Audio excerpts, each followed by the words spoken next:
నా ఎడల నీకున్న ఉద్దేశమా మరణము నన్నేమి ప్రైజ్ ది లార్డ్. పరిస్థితి నన్నేమి చేయగలదు. Praise lord. ప్రైజ్ లార్డ్ అండి. ప్రభు అయిన యేసు ప్రైజ్ లార్డ్ అక్క. ఓకే అన్న condition. Praise the lord. Okay అన్న. ప్రభు అయిన యేసు క్రీస్తు వారి శుభనామంలో అందరికీ వందనాలండి. ఈ ఉదయకాల సమయంలో మనం అందరం కలిసి ఇలాగూ దేవుని సన్నిధిలో కలిసి మనం అందరం మరి ఉదయకాల ప్రార్థనలో మనం ఏకీవించడానికి ప్రభు ఇచ్చిన ఈ ఏర్పాటును బట్టి ప్రభుని మనం స్తుతిస్తున్నాం. అయితే దేవుని వాక్యంలోంచి చిన్న లేఖన భాగాన్ని మనం జ్ఞాపకం చేసుకుందాం. రోమీయులకు రాసిన పత్రిక మరి 8వ అధ్యాయము 37వ వచనం చదువుతున్నాను. 37వ వచనం. అయినను మనలను ప్రేమించిన వాని ద్వారా మనము వీటన్నిటిలో అత్యధికమైన విజయమును పొందుతున్నాము. మరోసారి చదువుతాను. అయినను మనలను ప్రేమించిన వాని ద్వారా మనము వీటన్నిటిలో అత్యధికమైన విజయాన్ని పొందుతున్నాము. ఇక్కడ మనలను ప్రేమించిన వాని ద్వారా మనల్ని ప్రేమించిన వారు ఎవరు అనంటే ప్రభువైన యేసుక్రీస్తు వారే. ఈ లోకంలో మనల్ని ప్రేమించిన వారు ఎవరైనా ఉన్నారు అనంటే ఆయనే ప్రభువైన యేసుక్రీస్తు వారు. యేసుక్రీస్తు వారే ప్రేమలో మొదట గెలిచాడు. ఎందుకంటే ఆయన మరణ అనుభవంలో గుండా వెళ్ళాడు, మరణ పరిస్థితిలో గుండా వెళ్ళాడు ఆయన. కాబట్టి ఆయనే ఈ ప్రేమకు పాత్రుడు, ప్రేమలో విజయుడు అన్నమాట. ఆయన మరణము పొందినంతగా ప్రేమించాడు. మన యేసుక్రీస్తు ప్రభువారు మనల్ని ఎట్లా ప్రేమించాడంటే మరణము పొందినంతగా. మరి అంత ప్రేమించి ఆ ప్రేమ ద్వారా అత్యధికమైన విజయాన్ని దేవుడు మనకు ప్రసాదించి పెడుతున్నాడు అనే విషయాన్ని మనం ఇక్కడ జ్ఞాపకం చేసుకుంటున్నాం అన్నమాట. కాబట్టి దేవుడు మనల్ని ప్రేమిస్తూ ఉన్నాడు. ఆయన ప్రేమ శాశ్వతమైనది, అంతములేని ప్రేమ, యుగయుగాలు ఉండే ప్రేమ. అది మారని ప్రేమ, మార్పు చెందని ప్రేమ అన్నమాట. కాబట్టి అట్టి ప్రేమతో దేవుడు మనల్ని ప్రేమిస్తూ ఉన్నాడు అనేటువంటి విషయాన్ని ఇక్కడ మనకి జ్ఞాపకం చేయబడుతుంది అన్నమాట. అయితే మనం ఇక్కడ చదివిన ఈ లేఖన భాగంలోంచి మనం కనుక చూస్తే దేవుడు మనల్ని ఎలాంటి స్థితిలో ఉన్నప్పుడు ప్రేమించాడు అనేది మనం జ్ఞాపకం చేసుకుందాం. రోమీయులకు రాసిన పత్రిక 5వ అధ్యాయము 8వ వచనంలో చదువుతాం అన్నమాట. 5వ అధ్యాయం 5వ వచనం. రోమా 5:5. ఎందుకనగా ఈ నిరీక్షణ మనల్ని సిగ్గుపరచదు. మనకు అనుగ్రహింపబడిన పరిశుద్ధాత్మ ద్వారా దేవుని ప్రేమ మన హృదయముల్లో కుమ్మరించబడింది. మన హృదయాల్లో కుమ్మరించబడిన దేవుని ప్రేమ ఎలా కుమ్మరించబడింది? ఏలైనగా మనం ఇంకను బలహీనమై ఉండగానే క్రీస్తు యుక్త కాలమున భక్తిహీనుల కొరకు చనిపోయెను. ఇక్కడ బలహీనుల కొరకు, భక్తిహీనుల కొరకు 8వ వచనంలో మనం ఇంకను పాపులుగా ఉండగానే, 10వ వచనంలో శత్రువులుగా ఉండగానే, 12వ వచనంలో మరణానికి పాత్రులుగా ఉండగానే దేవుడు మనల్ని ప్రేమించాడు. బలహీనులుగా ప్రేమించాడు, భక్తిహీనులుగా ఉన్నప్పుడు ప్రేమించాడు, పాపులుగా ఉన్నప్పుడు ప్రేమించాడు, 10వ వచనంలో శత్రువులుగా ఉన్నప్పుడు ప్రేమించాడు, 12వ వచనంలో మరణానికి పాత్రులుగా ఉన్నప్పుడు ప్రేమించాడు. ఇలాంటి ప్రేమ ఇంకెవడు లోకంలో ప్రేమించలేరు. దేవుడు తప్ప ఆయన ఎవరిని కూడా ప్రేమించలేరు. అయితే పాత నిబంధనలో ఒక ప్రేమను జ్ఞాపకం చేస్తాను. పాత నిబంధన గ్రంథంలో మరి 43వ ఆదికాండం 43వ ఆదికాండం 43వ అధ్యాయము 43వ అధ్యాయం 30 వచనం చదువుతున్నాను అన్నమాట. 43:30. అప్పుడు తన తమ్ముని మీద యోసేపు ప్రేమ పొర్లుకొని వచ్చాను కనుక అతడు త్వరపడి ఏడ్చుటకు ఒక చోటు వెదకి లోపలి గదిలోనికి వెళ్ళి అక్కడ ఏడ్చాను. చూసావా? మరి తమ్ముడు వారి కుటుంబం నుంచి మరి బంధువుల నుంచి యోసేపు వేరైన తర్వాత ఐగుప్తులో తనకు ఒక గొప్ప స్థానం వచ్చింది. మరి గొప్ప స్థితిలో ఉన్నాడు. మరి బాధపడాల్సిన అవసరం లేదు, ఏడవలసినటువంటి అవసరం అంతకంటే లేదు, దిగులు పడాల్సింది అసలు అంతకంటే కూడా లేదు.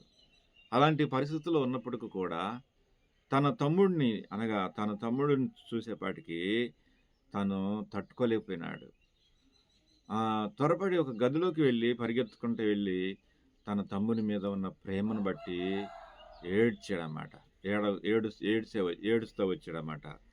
అయితే ప్రభు మరి దీనికి భిన్నం అనమాట.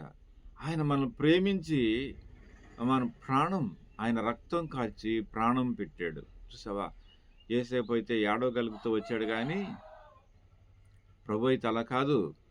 మరి మనందరి కోసము ఆయన ప్రాణాన్ని, రక్తాన్ని ధారాళంగా ఆయన లోకమానవులందరి కొరకై ఆయన కుమ్మరించాల్సినటువంటి పరిస్థితి ఏర్పడింది అన్నమాట. ఎంతటి ప్రేమ దేవుడు మనల్ని ప్రేమించాడండి. గొప్ప ప్రేమ అది. అయితే యేసు ప్రభువారి ప్రార్థనలో కూడా మన ఎడల ఆయన ప్రేమ ఏమై ఉన్నదో కూడా ప్రార్థనలో కూడా రాయబడింది. ప్రభు చేసిన చివరి ప్రార్థన యోహాను సువార్త 17వ అధ్యాయంలో ఇంకా ఆయన మరణానికి వెళ్తాడనంగా చివరి ప్రార్థన చేశాడు. బలమైన ప్రార్థన, ఐక్యత కొరకై ప్రార్థన మరి చేశాడు. ఈ ప్రార్థన అంతా కూడా మరి 7 రకాల ఐక్యతను గురించి ఇక్కడ మనం చూస్తాము. అయితే ఇక్కడ 17వ అధ్యాయం 26వ వచనంలో చదువుతున్నాను ఒక మాట. నీవు నాయందు ఉంచిన ప్రేమ వారియందు ఉండినట్లు నేను వారియందు ఉండినట్లును వారికి నీ నామమును తెలియజేసేదని ఇకను తెలియజేసేదనని చెప్పాను.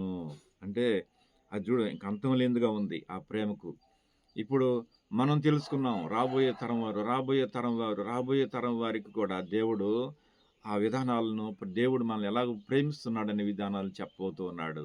అందుకని ప్రభు అంటున్నాడు అన్నమాట, ఇంకను నేను తెలియజేసేదనని చెప్పాను. ఇంకను ఆయన మనకు తెలియజేసేవాడు ఉంటాడు. దేవుడు మనల్ని ఎలా ప్రేమిస్తున్నాడు మనం ఆయన్ని అర్థం చేసుకోవాలి కొన్ని సందర్భాల్లో. కాబట్టి నువ్వు నన్ను ప్రేమించావు నా తండ్రి, మరి నువ్వు కూడా మరలా తిరిగి వారియందు నీవు కూడా వారియందు ఉన్నట్లుగా, నేను వారియందు ఉన్నట్లుగా వారికి నీ నామము తెలియజేసి తిని అంటాడనమాట. నీవు నాయందు ఉంచిన ప్రేమ వారియందు ఉంచినట్లు అనమాట. అంటే నువ్వు నన్ను ఎలాగో ప్రేమించావో సేమ్ వాళ్ళు కూడా ప్రేమించు. చూసావా? దేవుని కరుణామయుని యొక్క ఆయన ప్రేమ బంధకం ఎంత గొప్పదిగా ఉందో అనేది ఇక్కడ మనకి జ్ఞాపకం చేయబడుతుంది అన్నమాట. కాబట్టి ఈ ప్రేమను అదే రోమీయులకు రాసిన పత్రిక 5వ అధ్యాయం 5వ వచనం నుంచి మన హృదయాలలో కుమ్మరించాడు. మనం శత్రులమై ఉండగా, భక్తిహీనులమై ఉండగా, పాపులమై ఉండగా, మరణానికి పాత్రులమై ఉండగా దేవుడు మనల్ని ప్రేమించాడు. కాబట్టి ఇది మన హృదయముల్లో కుమ్మరింపబడింది. అంతేకాదు సామెతల గ్రంథంలో 10వ అధ్యాయం 12వ వచనంలో మాట ఉంటుంది. అక్కడ ఏముంటుందంటే సామెతల గ్రంథము 10వ అధ్యాయము 12వ వచనం చదువుతున్నా అన్నమాట. 10వ అధ్యాయం 12వ వచనం చదువుతున్నాను. పగ కలహమును రేపును, ప్రేమ దోషములన్నిటినీ కప్పును. ప్రేమ దోషముల ఆయన ప్రభు ప్రేమించడం ద్వారా మన దోషాలను కప్పాడు. మన దోషములన్నిటిని కూడా కప్పినట్లుగా మనం చూస్తామన్నమాట. అయితే ప్రేమ చేసేటువంటి పని ఒకటి దోషమును కప్పుతుంది. రెండోది ప్రేమ చేసే పని 1 కొరింథీ 8వ అధ్యాయంలో మరి ప్రేమ చేసేటువంటి ఇంకొక పని ఏంటంటే 1 కొరింథీ 8వ అధ్యాయము 1వ వచనం చదువుతున్నాను. 1వ వచనాన్ని చదువుతున్నాను చూడండి. మరి జ్ఞానము ఉప్పొంగ చేయును కానీ ప్రేమ క్షేమాభివృద్ధి కలుగచేయను. ప్రేమ క్షేమాభివృద్ధి కలుగజేసింది. ప్రేమ చేసేటువంటి రెండవ పని క్షేమాభివృద్ధి కలుగజేసే ప్రేమ అన్నమాట. కాబట్టి ఒకటి దోషములను కప్పే ప్రేమ, రెండోది ప్రేమ మనకు క్షేమాభివృద్ధి మనకు కలిగచేసే దేవుని ప్రేమ మనకు క్షేమాభివృద్ధిని కలుగచేసేటువంటి ప్రేమగా ఉంటుందన్నమాట. అందుకని దేవుడు ఎఫెసీయులకు రాసిన పత్రిక 5వ అధ్యాయము 2వ వచనంలో చూస్తే, ఎఫెసీయులకు రాసిన పత్రిక 5వ అధ్యాయము 2వ వచనంలో చూస్తే ఇక్కడ ఏమని రాయిందంటే దేవుడు మనం ఎలా తయారు చేశాడు. కావున మీరు ప్రియులైన పిల్లల వల్లే దేవుని పోలికగా నడుచుకొనుడి. క్రీస్తు మిమ్మల్ని ప్రేమించిన ప్రకారము క్రీస్తు మిమ్మల్ని ప్రేమించి పరిమళ వాసనగా ఉండుటకు మన కొరకు తాను దేవునికి అర్పణగాను బలిగాను అర్పించుకొనెను. అలాగునే మీరును ప్రేమ కలిగి నడుచుకొనుడి. ఇక్కడ చూడు దేవుడు మనం ఎలా చేశాడో, అర్పణగా బలిగా అర్పించుకున్నాడంట ప్రేమను బట్టి. ఇది ఎవరు చేయగలుగుతారు? లోకంలో ఎవ్వడు చేయలేడు ఈ పని. అంత ఆధిక్యతను ప్రభు మనకి ఇచ్చాడనమాట. ఈ ప్రేమ ఈ ప్రేమ చేతనే మనం ఈ రోజున మనం నడుచుకోవాలి అన్నమాట. అందుకనే ఇక్కడ ప్రేమ ఆశీర్వాదాలు మనం చూడగలుగుతాం. దేవుడు ఇక్కడ రోమి రాసిన పత్రిక 8వ అధ్యాయము 26వ వచనం నుంచి 30వ వచనం వరకు ప్రేమ ప్రేమలో ఉన్న ఆశీర్వాదాలు దేవుడు మనకు జ్ఞాపకం చేశాడు అన్నమాట. ఇక్కడ 26వ వచనంలో ప్రార్థన, తర్వాత ఇది 26వ వచనంలో మూలుగులతో, అదే 26వ వచనంలో విజ్ఞాపన, అదే 27వ వచనంలో పరిశుద్ధుల కొరకైన విజ్ఞాపన, తర్వాత 28వ వచనంలో దేవుని ప్రేమించు వారికి ఆయనగా సంకల్పం చొప్పున పిలువబడినటువంటి వారికి మేలు కలుగుటకై సమస్తమును సమకూడి జరుగుతున్నవని ఎరుగుదుము. చూడు, ఇవి ఒక క్రైస్తవునికి ఉండాల్సినటువంటి దివ్యమైన ఆశీర్వాదాలు ఏంటంటే మరి ప్రార్థనా జీవితం. ఇది 26వ వచనంలో ఉంది. చూడండి మీరు. ఏలయనగా ప్రార్థన ఎలాగూ చేయవలనో మనకు తెలియదు, కానీ ప్రార్థన అనేటువంటిది ఏంటిదంటే ఆశీర్వాదం, అది దైవాశీర్వాదం. తర్వాత ఉచ్చరింప శక్యము కాని మూలుగులతో తానే, ఉచ్చరింప శక్యము కాని మూలుగులతో, మూలుగు అనేది ఏంటిదంటే దైవాశీర్వాదం, దేవుడు మనకి ఇచ్చినటువంటి ఆశీర్వాదం అది. ఈ లోకంలో మూలగాల మనం ఉదయాన్నే లేచి మనం మూలుగుతున్నాం. కొంతమందికి ఇది ఇబ్బందిగా అనిపించవచ్చు, కానీ ఇది దైవాశీర్వాదం అండి. మూలుగులు ఉండాలి. ఈ మూలుగులు ఆగిపోయినాయి అంటే లాస్ట్లో ఇక మనం అవి దేనికి పనికిరావన్నమాట. మూలుగు గనక ఆగిందనంటే, మూలగటం కూడా ఆగిపోయిందనంటే మాత్రం వాడు చచ్చిపోయాడని అర్థం అనమాట. మూలగాలి మనం.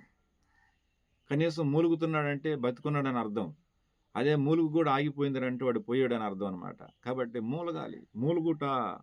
తర్వాత తానే మన పక్షమున విజ్ఞాపన చేయుచున్నాడు. మన తండ్రి, మన ప్రభు యేసుక్రీస్తు ప్రభు వారు తండ్రి కుడిపార్శ్వమున కూర్చొని మన కొరకు, మన పక్షాన ఆయన విజ్ఞాపన చేస్తూ ఉన్నాడు. దైవాశీర్వాదం ఇది, దైవ దీవెన ఇది. కాబట్టి విజ్ఞాపన చేసే వారంగా ఉండాలి మనం. విజ్ఞాపన చేయట్లో మనం ఇదిగా ఉండకూడదు అన్నమాట. కాబట్టి విజ్ఞాపన, అదే 27వ వచనంలో కూడా ఏంటి విజ్ఞాపన? మరి ఏలయనగా ఆయన దేవుని చిత్త ప్రకారము పరిశుద్ధుల కొరకై విజ్ఞాపన చేస్తున్నాడు. పరిశుద్ధుల కొరకై విజ్ఞాపన చేస్తున్నాడు. మనం కూడా పరిశుద్ధుల కొరకై, అనేకుల కొరకై విజ్ఞాపన చేయాలి. ఈ దివ్యమైన 3 ఆశీర్వాదాలు మన జీవితంలో ఎప్పుడైతే ఉంటాయో, దేవుడు కంపల్సరిగా ఆయన ప్రేమను మనం అభ్యసించుకొని ఆ ప్రేమలో అత్యధికమైన మన విజయాన్ని పొందగలుగుతాం. దేవుడు మనకి ఇచ్చాడన్నమాట. అందుకే మనం 37వ వచనం చదివాం కదా, అయినను మనల్ని ప్రేమించిన వాని ద్వారా మనము వీటన్నిటిలో అత్యధికమైన విజయం పొందుతున్నాం. వీటన్నిటిలో అంటే మరి ఇక్కడ కొన్ని మనకి ఎప్పుడైతే మనం దివ్యమైన ఆశీర్వాదాల్లో ఉంటామో అనేకమైన పరిస్థితులు మనల్ని ఎదుర్కొనేటట్టుగా ఉంటూ ఉన్నాయి. మరి శ్రమలు వస్తాయి, కష్టాలు వస్తాయి, మరి చివరికి మరి అవమానాలు వస్తాయి, చివరికి మరణం కూడా వస్తుంది అన్నమాట. వస్త్రహీనత వచ్చిద్ది, మరి హింస వస్తుంది, కరువు వచ్చిద్ది, ఉపద్రవం వస్తుంది, ఖడ్గం వస్తుంది, లాస్ట్కి మరణం కూడా వస్తుంది. ఇవన్నీ మనం 35వ వచనంలో మనం చూడవచ్చు. దేవుని ప్రేమ నుంచి మనం విడబాటు చేయాలని చాలా సంగతులు ఇక్కడ ఎదురు చూస్తూ ఉన్నాయి. దేవుని ప్రేమ నుంచి మనం చూడండి ఎన్ని ఆటంకాలు వస్తున్నాయో. క్రీస్తు ప్రేమ నుండి మనల్ని ఎడబాపువాడు ఎవడు? శ్రమ అయినను, బాధ అయినను, హింస అయినను, కరువు అయినను, వస్త్రహీనత అయినను, ఉపద్రవమైనను, ఖడ్గమైనను. చూసావా ఎన్ని వస్తున్నాయో? దేవుని ప్రేమ నుండి మనల్ని ఎడబాటు చేయాలని, దేవుని ప్రేమ నుంచి ఎడబాటు చేయాలని ఎన్నో సంగతులు ఉన్నాయి. అయితే దేవుడు వీటన్నిటి మీద అత్యధికమైన విజయాన్ని దేవుడు ఈరోజు మనకు ప్రసాదించి పెడుతూ ఉన్నాడు. దేవుని స్తోత్రం కలుగును గాక. ఏమున్నా ఏమి లేనప్పటికీ కూడా, మరి మనం పేదవారమైనప్పటికీ కూడా, మనం జనాల దృష్టిలో లేనప్పటికి కూడా దేవుడు అత్యధికమైన విజయాన్ని దేవుడు మనకిస్తున్నాడు. ఈ ప్రేమ అంత గొప్పదండి. ప్రేమ అందుకని ఈర్ష్య పాతాళమంత కఠోరమైనది, ప్రేమ మరణమంతా బలమైంది అంటాడు బైబిల్లో. దేవుని వాక్యంలో మనం చూడవచ్చు అన్నమాట. కాబట్టి ప్రేమ మరణమంతా బలమైంది. ఎందుకు మరణమంతా బలమైందంటే దేవుడు అన్నిటి మీద అత్యధికమైన విజయాన్ని దేవుడు తీసుకురావటానికి ఆయన ప్రాధేయపడుతూ ఉన్నాడు దేవుడు. కాబట్టి మనకు అన్నిటి మీద అత్యధికమైన విజయాన్ని ఇస్తున్నాడు. ఈ ప్రేమలో మనం నిలుచుకున్నట్టుగా కాసుకోవాలండి. ఈ ప్రేమ మనల్ని బలవంతం చేయాలి. ఈ ప్రేమే మనల్ని రేపు స్థిరపరిచిద్ది. ఈ ప్రేమే మనల్ని ఉత్తమమైనటువంటి వారుగా దేవుడు మనల్ని సిద్ధపరుస్తాడు. ఈ ప్రేమలోని అత్యధికమైనటువంటి అంచెలంచెలుగా దేవుడు మనల్ని పైకి తీసుకెళ్తాడు. లోకరీతిగా కాదు, లేకపోతే తెలివితో కాదు, జ్ఞానంతో కాదు, లేకపోతే వరాలతో కాదు, తలాంతులతో కాదు. ఇవన్నీ వేస్ట్. అవన్నీ కేవలం దేవుని ప్రేమలో నువ్వు స్టెప్ బై స్టెప్, మెట్టు బై మెట్టు నువ్వు ఎలాగ ఎదుగుతున్నావు అనేది చూసుకో. ప్రేమ లేకుండా నువ్వు ఏది చేసినా అది వేస్ట్ అయింది. రేపు ప్రేమలో చేయాలా, ప్రేమలో కాసుకోవాలా, ప్రేమలో ఇది జరుగుతుందా లేదా నేను చేసేయన్నీ కూడా చూసుకోవాలా. దేవుడు ఏది చేసినా ప్రేమ లేకుండా అక్కడ ఏం చేయలేదు ఆయన. మీరు కొత్త నిబంధన అంతా చూడండి, మీరు ప్రేమ లేకుండా ఏమి ఉండదు అక్కడ. ప్రేమతోటే ఆయన స్టార్టింగ్, ప్రతిదీ కూడా ప్రేమతోటే అనమాట. మరి ఈ విషయాన్ని మనం జ్ఞాపకం చేసుకోవాల్సినటువంటి వారు ఉంటాం. అయితే మన ప్రేమ, లాస్ట్లో నేను చెప్పాలనుకున్న మాట ఏంటంటే, మన ప్రేమ ఎలాంటి ప్రేమగా ఉంది అది మనం పరీక్ష చేసుకోవాలండి. లోకంలో పనికిమాలిన ప్రేమలు ఉన్నాయి, డూప్లికేట్ ప్రేమలు ఉన్నాయి కొన్ని. అవి వాటితో నీకు ముడిపడి ఉంటే నీకు రావాల్సిన దీవెనలు కూడా నువ్వు పోగొట్టుకుంటావు. ఆ విషయాన్ని నేను జ్ఞాపకం చేస్తాను. మొదటి యోహాను రాసిన పత్రికలో ఒక 4 విషయాలు మనం ఏ ప్రేమలో ఉండకూడదు అనేది ఇప్పుడు చెప్పుకున్నంత మన దైవికమైన ప్రేమ, అది దేవుని ప్రేమ అన్నమాట. దేవుని ప్రేమలో అది లోతు ఎంతో, ఎత్తు ఎంతో, ఎడల్పు ఎంతో మీరు తెలుసుకోవాలి అని అంటాడు. మీరు అది ఎరగాలి. క్రీస్తులో ఉన్నటువంటి ఆ విధానాలు ఏంటో మీరు తెలుసుకోవాలంటాడు. ఎఫెసీ రాసిన పత్రిక, మరి ఆ మాట కూడా చదువుదాము, ఒకసారి జ్ఞాపకం చేసుకుందాం. ఒకసారి ఎఫెసీ రాసిన పత్రిక 3వ అధ్యాయము 18, 19 వచనాల్లో, ఎఫెసీ 3వ అధ్యాయము, ఎఫెసీ రాసిన పత్రిక 3వ అధ్యాయము 18, 19.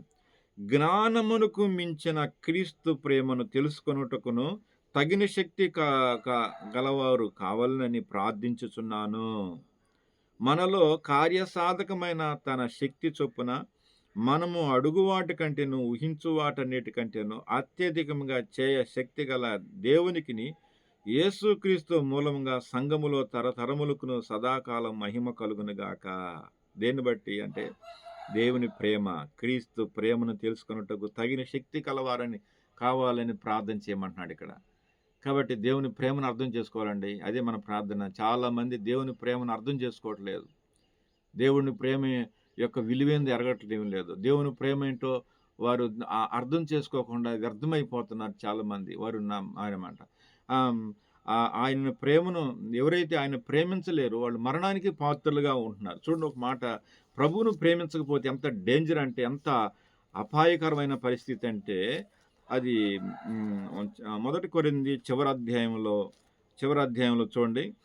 1 కొరింథీ 16వ అధ్యాయం అండి, 16వ అధ్యాయము 32వ వచనంలో, ఎవడైనను ప్రభును ప్రేమింపకుంటే వాడు శపించబడునుగాక. ఇదిగో ప్రభు వచ్చుచున్నాడు. ప్రభు వస్తున్నాడు త్వరగా. మరి ప్రభు వచ్చినప్పుడు ఏం చేయబడాలి? నువ్వు ప్రేమించాలి ప్రభుని అనమాట. ప్రేమించాలి. నువ్వు ప్రేమించకపోతే శపించబడతావు రేపు అనమాట. అందుకని మత్తయి సువార్త 25వ అధ్యాయంలో అన్నాడు, శపించబడిన వారులారా మరి మీకు సిద్ధపరిచిన నిత్యాగ్నికి పోయిండి అని అంటున్నాడు అక్కడ. కాబట్టి చాలా డేంజర్, అపాయం. ప్రభువును ప్రేమించకపోతే నష్టపోతారు ఈ రోజున. కాబట్టి మన ప్రార్థన ఏమై ఉన్నది అంటే, మన ప్రార్థనలో భారం ఏమై ఉన్నదంటే, అనేకులు దేవుని ప్రేమను అర్థం చేసుకోవాలి. ప్రేమను అర్థం చేసుకోకుండా చనిపోతే నరకానికి వెళ్ళిపోతారు. అది ఇక్కడ రాయబడినటువంటి మాట. వాడు శపించబడును గాక. ఎవడైనాను ప్రభువును ప్రేమింపకుంటే వాడు శపింపబడును గాక అని ఇక్కడ దేవుని వాక్యం చదివిస్తూ ఉంది. కాబట్టి మన ప్రార్థన అంతా కూడా ప్రభువును ప్రేమించాలన్నమాట. అయితే ఇప్పటికే మనం ప్రభు ప్రేమలో ఉన్నాం. మనం ప్రభు ప్రేమతో అనేక కార్యాలు చేస్తున్నాం. అయితే మన ప్రేమలో ఏమన్నా ఒడిదుడుకులు ఉన్నాయా అవి కూడా మనం చూసుకోవాలండి. ఒక 4 విషయాలు అది కూడా జ్ఞాపకం చేసుకుందాం ఒక త్వరగా. మరి 1 యోహాను పత్రిక 2వ అధ్యాయము, 1 యోహాను పత్రిక 2వ అధ్యాయము 15వ వచనం అనమాట. 15వ వచనం చదువుతున్నాను చూడండి. లోకములో ఉన్నదంతయు అనగా శరీరాశయు, నేత్రాశయు, జోహుడమును తండ్రి వలన పుట్టినవి కావు, అవి లోక సంబంధమైనవే.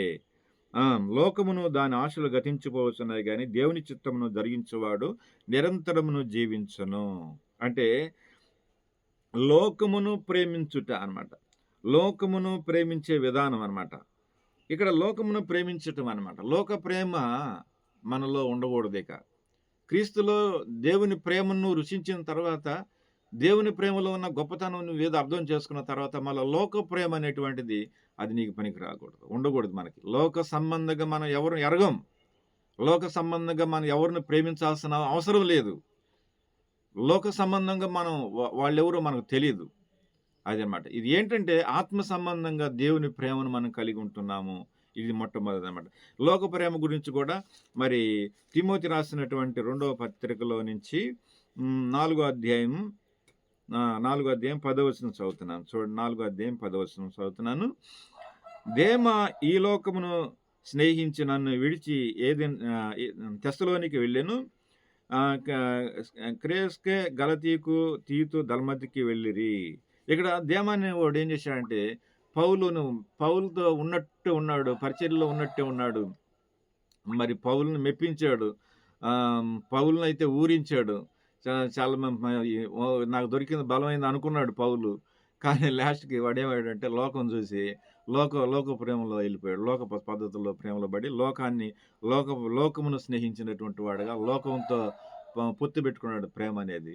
కాబట్టి ఈ ప్రేమలో ఉన్న ఆనందం ఏదో వాడు అనుభవించలేకపోయాడు, వాడు వెళ్ళిపోయాడు వాడికి. కాబట్టి లోక ప్రేమలో ఉన్నావేమో జ్ఞాపకం చేసుకో, నష్టపోతావు అనమాట.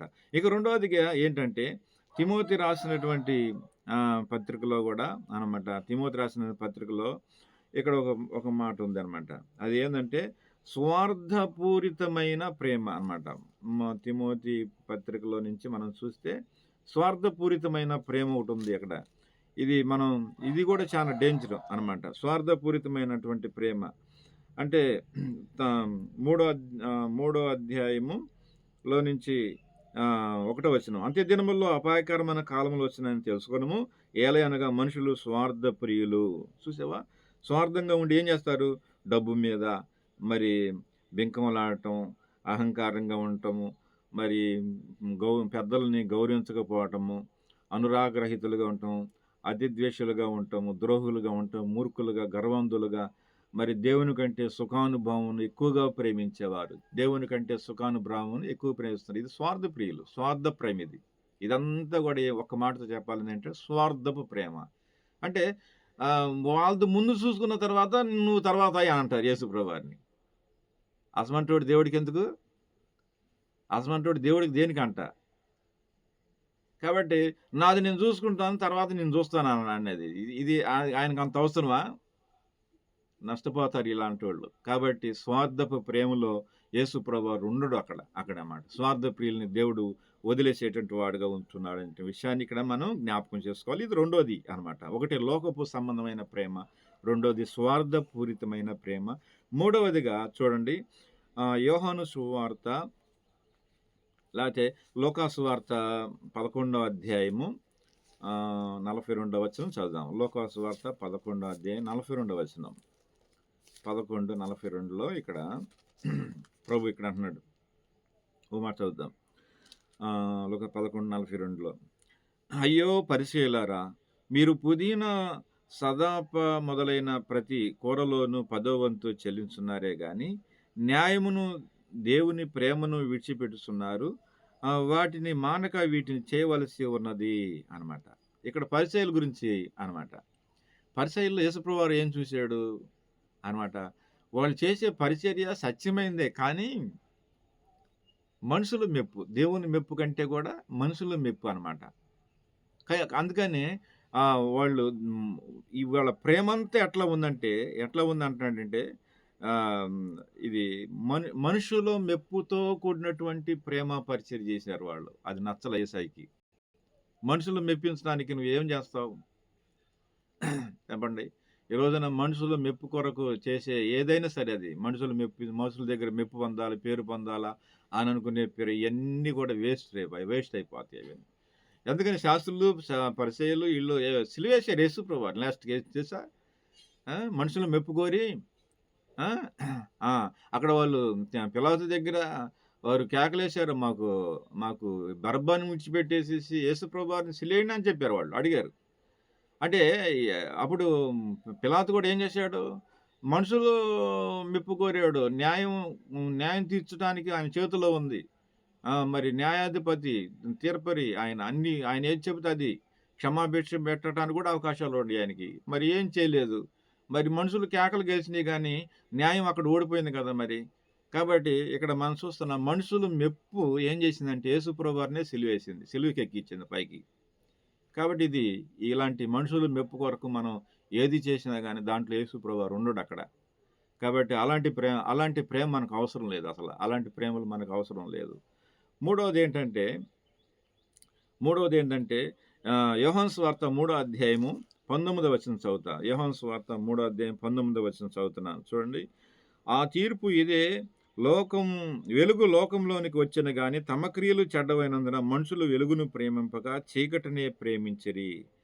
ఏం ప్రేమించారు ఇక్కడ? చీకటినే ప్రేమించిరి. చీకటి అంటే ఏంటి? ఇక చీకటి కార్యాలు మనం చూస్తాం. చీకటి కార్యాలు అవి, పాపపు కార్యాలు అవి. కాబట్టి వెలుగును ప్రేమించేదానికంటే కూడా వాళ్ళు చీకటిని ఎక్కువ ప్రేమించారంట. కాబట్టి ఈ ప్రేమలో యేసుప్రభు వారు ఉంటాడా మరి? కాబట్టి వాళ్ళను దైవికంగా తీసుకురావాలని, లోకములో ఉన్న దేవుని తీర్పును, లోకములో ఉన్నటువంటి శిక్షను, లోకంలో ఉన్న దైవ ఉగ్రతను, లోకంలో ఉన్నటువంటి ఆ పాపశాపాలను దేవుడు తీసివేయాలని, వారి దుష్క్రియలను కనపడకున్నట్లుగా చేయాలని, వాళ్ళని సత్య ప్రవర్తనలుగా చేయాలని, వారిని దేవుని యొక్క వెలుగు దగ్గరకు ప్రత్యక్షపరచాలని ప్రభు ఎంతగానో ప్రయాసపడుతుంటే వాళ్ళు ఏం చూశారు? చీకటిని చూశారు. వాళ్ళు వెలుగును అంతగా పట్టించుకోలేకపోయినారు. కాబట్టి నష్టపోతారు ఇలాంటి వాళ్ళు. మనం చీకటి విషయాలను దూరంగా పెట్టాలి. వెలుగు విషయాల్లో మనం మన జీవితాలను, మన కుటుంబాలను సరిచేసుకోవాలి. మన ప్రార్థనా జీవితాన్ని సరిచేసుకోవాలి. కాబట్టి ఒకటి లోక సంబంధమైన ప్రేమ, రెండోది స్వార్థపూరితమైన ప్రేమ, మూడవది మనుషులు మెప్పు కోరేటువంటి ప్రేమ, నాలుగోది చీకటిని ప్రేమించే బతుకు ప్రేమ. ఇవి మన దగ్గర ఏమైనా ఉండేమో తీసేసుకోవాలి. అప్పుడు తీసేసుకుంటే ఏం చేస్తాడు ప్రభు అంటే లాస్ట్లో మనం ఇందాక మనం చదువుతూ వచ్చాం కదా, ఆ విషయంలోకి మనం వెళ్దాం. రోమిలు రాసిన పత్రిక 8వ అధ్యాయంలో నుంచి అనమాట 28వ వచనంలో, దేవుని ప్రేమించు వారికి అనగా ఆయన సంకల్పం చొప్పున పిలువబడినటువంటి వారికి మేలు కలుగుటకై సమస్తమును సమకూడి జరుగుతున్నవని ఎరుగుదుము. ఎందుకనగా ఆయన కుమారుడు అనేక సహోదరులు జ్యేష్ఠుడగునట్లు దేవుడు ముందుగా ఎవరిని ఎరిగినో వారు తన కుమారుని స్వారూప్యం గలవారొకటకు ముందుగా నిర్ణయించాను. ఎవరిని ముందుగా నిర్ణయించానో వారిని పిలిచాను, ఎవరిని పిలిచానో వారిని నీతిమంతులుగా తీర్చాను, ఎవరిని నీతిమంతులుగా తీర్చానో వారిని మహిమపరిచాను. ఎందుకంటే మనకేం కావాలి?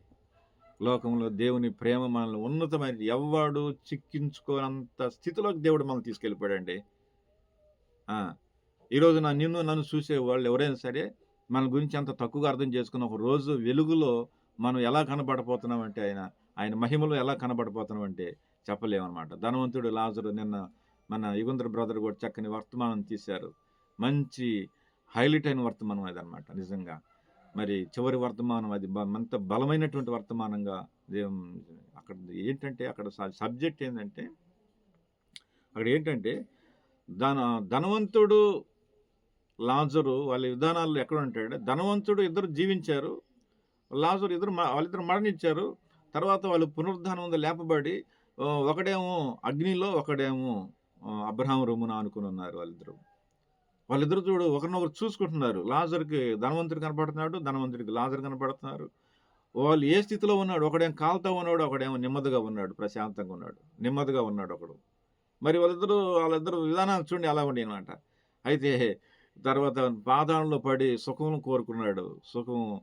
ప్రభు అన్నాడు, నీవు నీ జీవితకాలం అందు సుఖం అనిపించావు, అదే నువ్వు చేసిన తప్పు, కాబట్టి నువ్వు అది అనుభవించు అని చెప్పేసి అన్నాడు. ఈ రోజున దేవుని కంటే మనం ఏది అనుభవించడానికి లేదు. ఈ లోకం అంతా అట్లానే ఉంది. కాబట్టి మనం వాళ్ళ కోసం ప్రార్థన చేయాలి. గుడ్డితనంలో ఉన్నారు, చీకటిలో ఉన్నారు, పాప సంబంధంలో ఉన్నారు, రహస్య కార్యాల్లో ఉన్నారు, మరి అనేకమైనటువంటి విధానాల్లో చిక్కుకొని పోయి ఉన్నారు. వాళ్ళందరి కొరకై మనం ప్రార్థన చేసి దేవుని మహిమను వారు పొందేటట్లుగా దేవుడు మనల్ని చేతపరచాల. అట్టి కృప అనమాట. అందుకని దేవుడు ఏం చేస్తున్నాడు? ఈ 37వ వచనం మరోసారి చదువుదాం. ఆయనను మనల్ని ప్రేమించిన వాని ద్వారా మనము వీటన్నిటిలో అత్యధికమైన విజయాన్ని పొందుతున్నాము. దేవునికి స్తోత్రం కలుగును గాక. దేవుడు అన్నిటిలో అత్యధికమైన విజయాన్ని దేవుడు మనకి ప్రసాదించి పెట్టాడు. అంతకు మించిన ఆధిక్యత మనకి ఏం కావాలి? దేవుడు ఈ చిన్న ఆధిక్యతను ప్రభు మనకి ఇచ్చినందుకు మనం ఎల్లప్పుడూ దేవునికి కృతజ్ఞులమై ఆయన ప్రేమలో నిలిచినట్లుగా మనం కాచుకుంటూ మన ప్రేమ ఆయన ప్రేమ నుండి మనం ఏది ఎడబాపాలని చూస్తుందో అది మనం కనిపెడుతూ మనం జాగ్రత్తగా చూసుకుందాం. స్థిరంగా నిలబడదాం. ప్రభు వస్తున్నాడు, స్థిరంగా నిలబడదాం. దేవుని మహిమ కొరకే నిలబడదాం. అలాగే ప్రభు మనం దీవించి ఆశీర్వదించును గాక. ప్రైజ్ లార్డ్ అండి అందరికీ. Praise lord. Thank you.